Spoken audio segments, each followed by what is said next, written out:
Recording started. Hello, and welcome to the Train the Trainer webinar for Learning Session 2, titled Nurturing Healthy Eaters and Providing Healthy Beverages.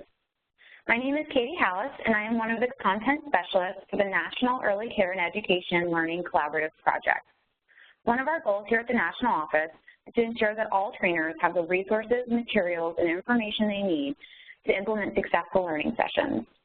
To prepare yourselves for a learning session, please continue to use these Train the Trainer webinars to help you become familiar with the content as well as the activities that are included in each learning session. Our agenda today will review the Learning Session 2 PowerPoint presentation, as well as the Learning Session 2 implementation guide to prepare you for the upcoming learning session. Since this is not the actual presentation, we will not show the slides, but rather do a review of them to hopefully answer any questions and concerns you may have. It may be helpful to have your implementation guide along with your participant handbook available as a reference during this webinar. On today's webinar, we will discuss what items to collect at check-in, including the knapsack as well as the Learning Session 1 group discussion worksheet for video module 1. And we will, of course, cover the content covered throughout the learning session, which includes healthy environment, best practices for healthy eating, healthy recipes, facilitating change in your program, a role-playing activity, which includes active listening, and then we'll round out the Learning Session 2 with extending your learning, staff families, and program policies. So Learning Session 2 will cover information related to 2 of the 5 What's New childcare goals. This includes nurturing healthy eaters and providing healthy beverages. Please make note that drafting the action plan starts in facilitating change in your program section of this learning session. Okay, for check-in. It is recommended to begin the check-in process approximately 30 minutes before Learning Session 2 to give enough time for participants to sign in, for you all to collect any materials, including the action period task, and distribute materials, including Learning Session 2 participant handbook, and get settled in before jumping into the content. As participants arrive at Learning Session 2, welcome them back, collect knapsacks, and these should be turned into the project coordinators and sent to Gretchen Swanson Center for Nutrition, our evaluation team, shortly after the learning session. If possible, be sure to make copies to give back to the participants so they can reference it during the action planning process, which starts during the facilitating change in your program section of this learning session. If you can, set up the night before, if possible, just to give you enough time in the morning. And be sure to have check-in signs, pre-filled participant sign-in sheets, including the program name and the enrollment ID, which was given to programs when they enrolled on Reg Online. A Learning Session 2 participant handbook, which should be distributed 1 per program. And participants throughout the learning session will also receive the Nutrition and Wellness Tips for Young Children Provider Handbook for the Child and Adult Care Food Program, or CACFP.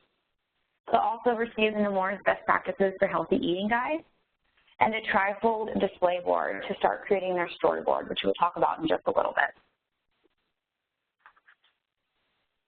All right, let's dive into the Learning Session 2 content. During this review, it will be helpful to have your participant handbook and implementation guide out as a reference. In Learning Session 2, we will cover the importance of creating a healthy environment within an ECE program, best practices for healthy eating. We will discuss the Child and Adult Care Food Program, healthy recipes, facilitating change in your program, so what programs will accomplish during the Learning Session 2 action period, and extending your learning for staff, families, and program policies. So concrete resources program staff can use within the program and with parents to extend the learning at home.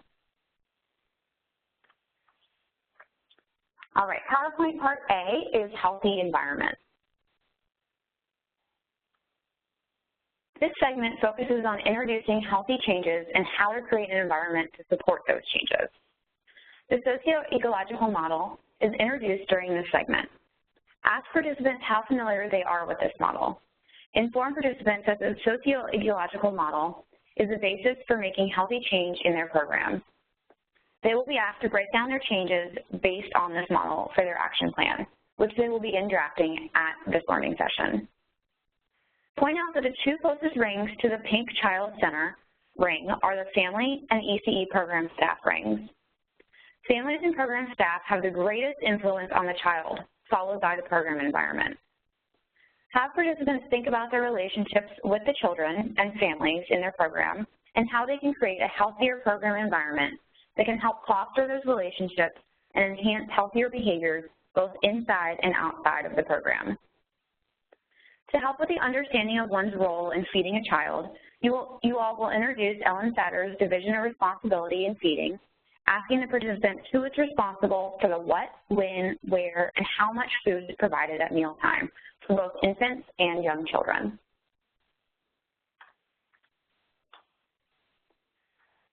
There is one activity we'll conduct in Part A, which is the goal setting activity and group discussion.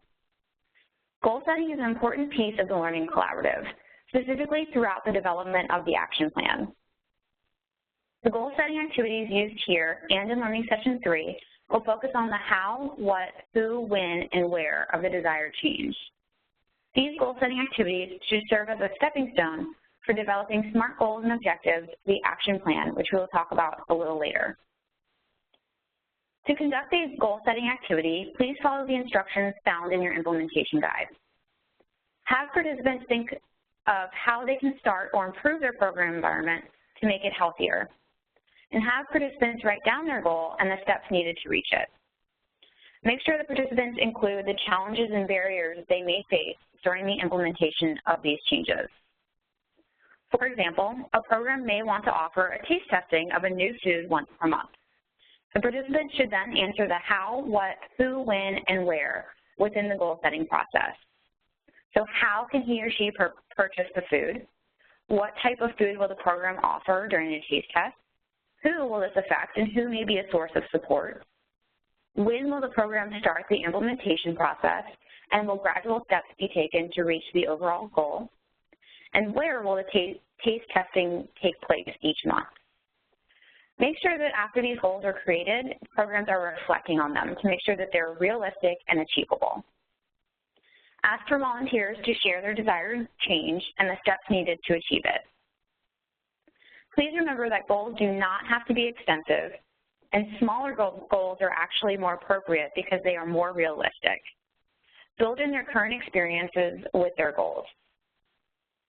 So for example, the program director will connect with a local farmer, that's the how, to request fresh produce, the what, through monthly taste testings for the children, who.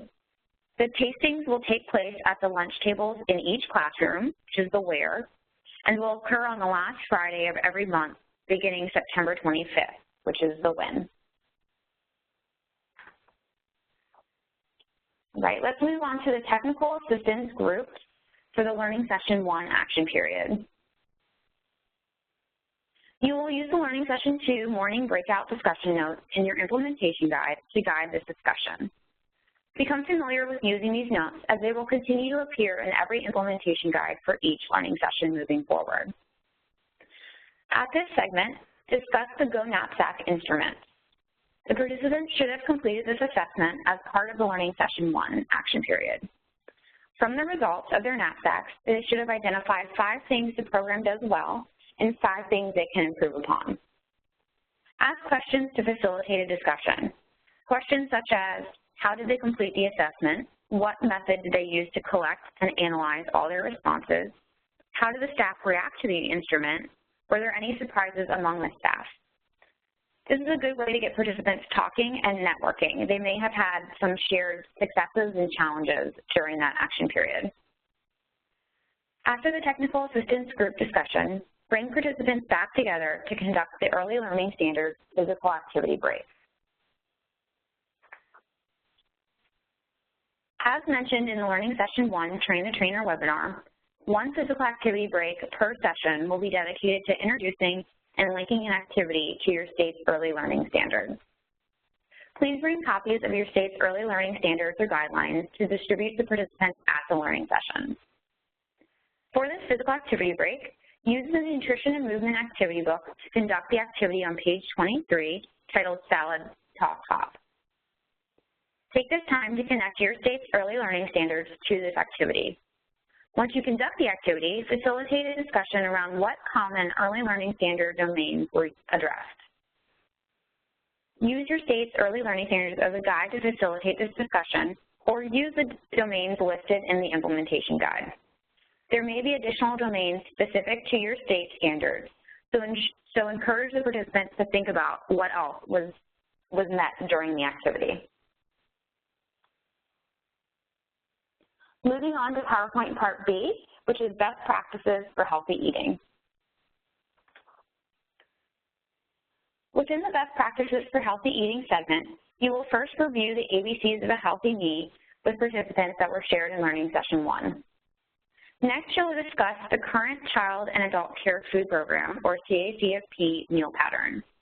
While new regulations were proposed in February of 2015, public comments were accepted, and now they are being reviewed and should be finalized soon. While this section of the presentation focuses on the current CACFP meal patterns and best practices, programs should be aware that the regulations will be changing in the near future. After the review of CACFP, you will then conduct the sugar sweetened beverages activity. Also, there is a testing your knowledge segment and a menu analysis activity, which we will discuss in greater detail on the following slide. You'll round out Part B with a video titled, How do National and State Best Practice Guidelines Support Your Work to Help Children Grow Up Healthy? This video is about 5.5 minutes long and talks about how to include nutrition and physical activities into the classroom and why that's important. There are 3 activities and 2 physical activity breaks conducted in this segment. Please use the Nutrition and Movement Activity Book for these breaks. If you have a physical activity that you would like to use in place of those provided, please feel free. We encourage you to introduce your activities and would love to hear from you what activities worked and what continues to work for you throughout all of the learning sessions. The first activity is the sugar sweetened beverage activity, which requires some preparation prior to facilitation. Please review the materials list in the implementation guide to make sure that you have all of the appropriate materials. For this activity, you will need plenty of sugar packets or sugar cubes and a few sugar sweetened beverages, such as Coca-Cola, Gatorade, Red Bull, and Capri Sun. Split participants up and place a large handful of sugar packets or cubes and 1 beverage in front of each group. Without looking at the nutrition facts label for the grams of sugar, they should guess how many sugar packets or cubes are in the beverage. They will then share their estimate with the entire group. This activity has been a huge hit in previous learning sessions, so please have fun with it. The next activity is the Testing Your Knowledge activity. This is just a review for the participants to see what they know based on the information presented. Use this as an opportunity to review any of the material and answer any additional questions. Participants will use the Nemours Best Practices for Healthy Eating Guide to answer the questions, so be sure to distribute those prior to the activity so they can use them to find the answers. For you all as trainers, the answers can also be found in the notes section of the PowerPoint presentation. The last activity is the menu analysis activity, which can be found in the Learning Session 2 Participant Handbook. And the answer key for you all as trainers can be found in the Learning Session 2 Implementation Guide. Participants should identify unhealthy options that are present on the menu, and then offer suggestions for healthier options that could be included. All right, moving on to PowerPoint Part C, which is Healthy Recipes. For this segment, you will need to do a little bit of preparation prior to the learning session. Using the What's Cooking USDA Mixing Bowl website, choose 2 recipes that participants will make at the learning session. You will need to shop and prepare the ingredients prior to the learning session, and then at the learning session, designate different areas throughout the room as recipe stations. Set up each recipe station with recipe cards, the ingredients, any kitchen equipment that's needed, and materials. Split participants into small groups and ask participants to make their recipe. Consider additional materials for this activity, such as extension cords, plates, bowls, silverware, food service gloves, and any other items that you all may need to complete this activity. All right, and then we'll move on to lunch for about 45 minutes for the day. Next is PowerPoint Part B, which is facilitating change in your program.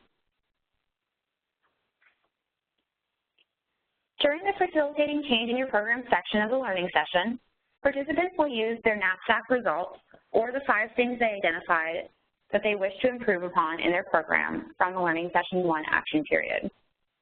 They will use these to begin drafting their action plan. Have participants begin drafting their goal, their objectives, and action steps for just the first 2 columns, so the child column and the family column on the far left of the action plan. When participants go back to their program and as part of their action period tasks, they're asked to begin implementing the action steps they outline for the child and family columns. In addition to implementing the action steps they drafted in those first 2 columns, they will begin to document those changes using a storyboard, and will also complete the Learning Session 2 group discussion worksheet, which focuses on best practices for building relationships with families.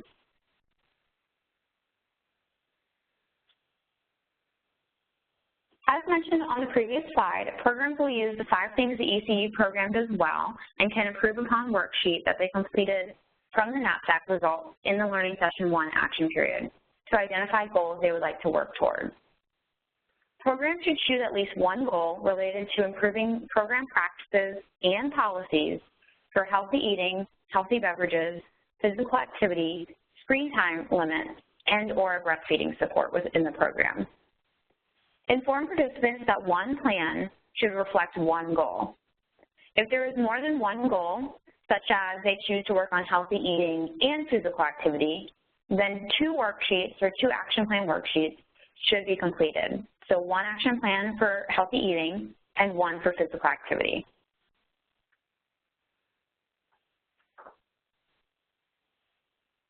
Please make sure that programs keep the acronym SMART in mind as they draft their action plan goals and objectives during this segment.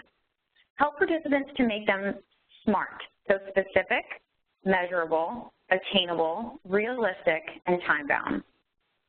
For specific, have them answer, what do I or their program want to accomplish? For example, I would like to add more fruits and vegetables to our program menus. For measurable, have participants answer, how will I know when I've reached my goal? For example, the menus will contain at least 1 fruit and 1 vegetable per meal. For attainable, have participants answer, how can I or the program achieve this goal? For example, I will work with our Farm to Preschool program or local farmers to purchase fruits and vegetables for our program. For realistic, have programs answer the question, is this something that I or the program can do right now with the resources we have? Their answer may be, I will use the local cooperative extension service to assist me with finding a local farm. Lastly, make sure the goal is time-bound. What is the program's deadline for completing each action step? For example, I would like all the program menus changed by June 30th. Have participants reflect on their goals and objectives to make sure they follow the acronym SMART.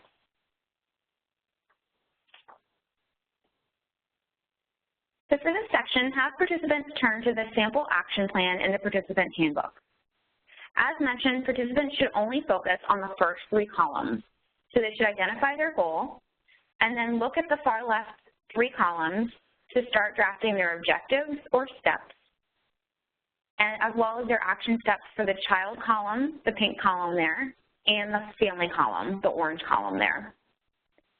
The last 3 columns, so for program staff, program environment, and program policies, those will be completed during Learning Session 3 and Learning Session 4.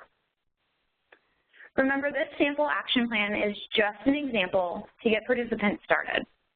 Participants do not have to use a goal for healthy eating that's shown here. Goals can be around any of the areas introduced in Learning Session 1, including healthy eating, healthy beverages, physical activity, screen time, and or breastfeeding support. Review each action step outlined in the child column on the sample action plan. Point out the dates that were assigned and the person held responsible to help guide the program in moving along with the action steps, and make sure they include those steps within their own action plan, just pointing out that they have to be specific on their action steps as well as a deadline or date to meet that action step.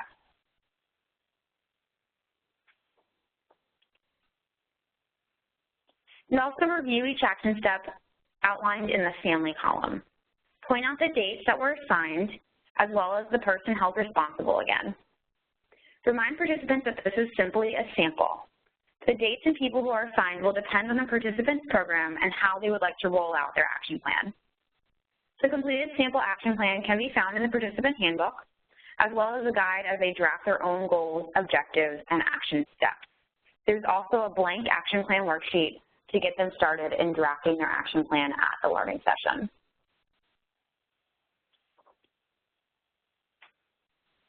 To document the process of making healthy changes to their program, participants will create a storyboard between Learning Session 2 and Learning Session 5. Have the trifold boards ready for distribution during this segment, or be prepared to distribute them at the end of the day. Each program should receive one board, and they will work on it until Learning Session 5, where they will bring it back to that last learning session and present the successes and challenges they face when making program changes throughout this project. This is a very powerful visual that can be displayed in the program while they're creating it, as well as once they've finished it. It's a great way to showcase the changes the program is making or has already made, and serves as a conversation starter for parents and families who are interested in enrolling in the program, or for those families who are already participating in the program but are unfamiliar with the changes that are being made.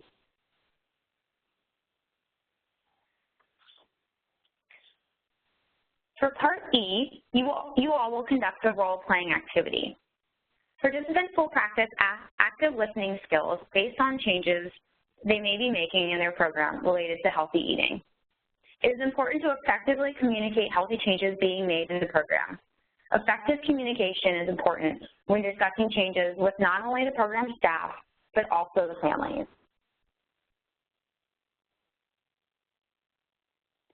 After introducing the 3 communication skills, explain to participants that they will get the opportunity to practice using their active listening skills through a role-playing activity today. Before breaking off into groups of 3, you will facilitate a large group discussion using the sample scenario provided in the PowerPoint and asking participants if the teacher in the scenario used active listening skills. After discussing the sample scenario, participants can break off into groups of 3, and each person should choose a role of either the parent, the ECE provider, and or the observer. Groups should also choose one of the 3 different scenarios that are provided in the presentation to role play. Have participants choose a scenario, act it out, and have the observer help facilitate the interaction between parent and ECE provider. As participants are doing the role-playing activity, walk around and remind participants to use their active listening skills that they just learned about. This segment then ends with a summary of 8 tips for communicating with families. And lastly, for Learning Session 2, you all will cover Part F, Extending Your Learning, Staff, Families, and Program Policies. During the last segment of the day, you all will cover information including tools to improve staff wellness, including the USDA Super Tracker, ways staff can get involved in creating a healthy environment in their program, sample healthy habits calendars that can be created by programs or sent home with families, parent engagement strategies, including newly released recommendations from the American Academy of Pediatrics that list ways families can practice healthy eating habits at home, sample healthy eating policies that programs can adopt for inclusion in a program staff and or parent handbook, and lastly, informational handouts on healthy fundraising and healthy celebrations at the program.